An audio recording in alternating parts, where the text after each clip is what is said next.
Hi, this is Terry Bay of Terry Bay Needlework Designs, and welcome to my Stitch Guide series. Any questions you would have before or after the video can be directed to either my website or my email. Today we're continuing with the Hardanger. This is going to be woven bars. Now I've already done wrapped bars. You can see these little sweeties here. If you want to see anything about wrapped bars, you can watch that video. Today I'm weaving bars. So in weaving bars, you can either weave 1 over 1, which would mean these 2 bars, or you can weave all 4. I'm going to start doing all 4. I'm going to show you there's 2 different ways you can do all 4. And then I'll show you a couple of doing 1 over 1 or 2 bars instead of 2 over 2, which is 4 bars. So should make sense. When I'm saying 2 over 2 under, that takes all 4. 2 plus 2 is 4. When I'm doing 1 over 1 under, that's 2. 1 plus 1 equals 2. Easy math here, not geometry, not rocket science. We got this. Okay, so I'm focusing on these 4 fabric threads here. Now, if this were a real Hardanger piece, I'd have clusters up here so my threads don't come loose, but hey, this is a doodle cloth. So this one is going to be woven. I'm going to start coming up on the outside for this one and going down in the center. The next one I'll show you coming up in the center and going down on the outside. Either way is fine. So basically I am over the first 2 threads, under the second 2. And you pull it through, snuggle it up to the end of the bar. Reversing it, over, under. And wow, that's it. Over and under, just constantly going back and forth. It's like a figure 8 pattern. Over, under. Now I like to this is my own personal, take my needle between the 2 and snug them up a little bit so I don't get any white gaps left in there. So this is going from the outside going down in the center. Now there's 2 kind of accepted ways you can do this. You can either, I like to keep the width the same, so I'm not trying to draw it in. Some designers and some patterns call you for pulling this tight and drawing those bars in and making them real small. Neither way is right, neither way is wrong. It's a personal preference or what your designer tells you to do. How many times do you wrap, and do I count how much I wrap? No, I do not. I eyeball it. Because even weave fabric, which is most commonly used, is not always even. There may be more threads in the warp than the weft. You never know unless you sit down there with pins every inch and count the number of threads, and I'm not that obsessive, so I don't. So I know very well that my threads this direction may be a slightly different length than my threads this direction, so I eyeball it. I do it to where it is nice and fully packed, but not so overpacked that the bars start to bend or distort or go out of shape. So then to go to my next one, a lot of times, and the way I'll show you, is we walk down the row in a diagonal zigzag pattern. Doesn't have to be the way. Sometimes it'll be different. If your directions tell you different, go different. Okay, so that was going from up in the outside and down in the center. I'm going to do it the other way with the next bar. I'm going to come up in the center.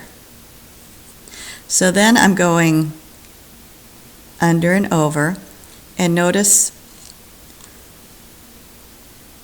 when I come up, I'm now coming up in the center instead of going down in the center. Either way works. Again, it is down to personal preference. A lot of times, it's the way you learned is the way that's the most comfortable. Now when I do dove's eyes, I always make sure I'm coming up in the middle because I find my dove's eyes work better that way. Again, that's me. Someone else may easily be able to do their dove's eyes the other way. You know, again, I think it's how you learned is the most comfortable way for you to do it. Now note, I am left-handed, so I am working left to right. If you're right-handed, you may simply work right to left.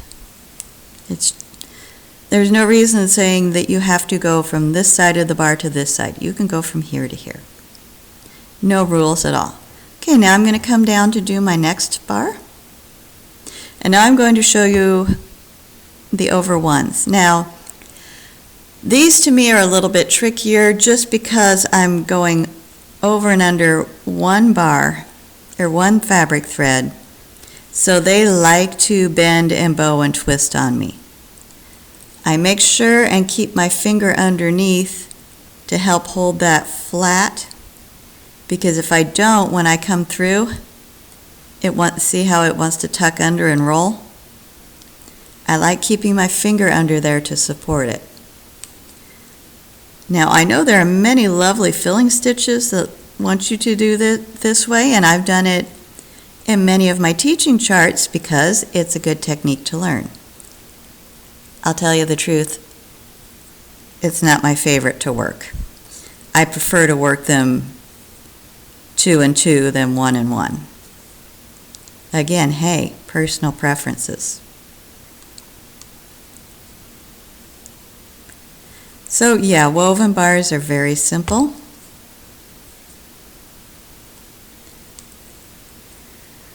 The little tips I can give you to help are, again, to put that needle in and snug it up. And then also to keep your finger underneath just to help keep things in place. Because since we have removed a fair amount of threads, our fabric these threads can easily shift back and forth. When you remove that many threads, you lose stability. So I put that finger behind to re-add the stability, and then I'll do 1 over 1 coming up in the middle. As I said, either way works. It's whatever you want to do.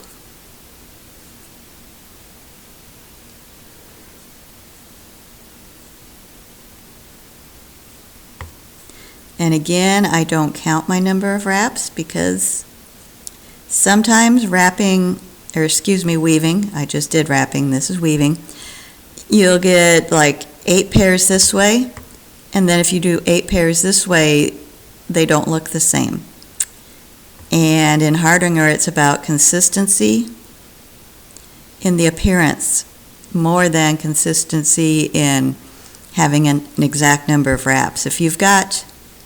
If I were judging and you had one bar that looked overpacked and another bar that looked loose, you would lose points, whereas if they were visually consistent, you would not lose points. So it's more about the visual consistency than it is being married to an exact number. Okay, and there you go. Short, sweet, to the point, woven bars. After this, I will start adding some filling stitches in the middles. Thank you for watching.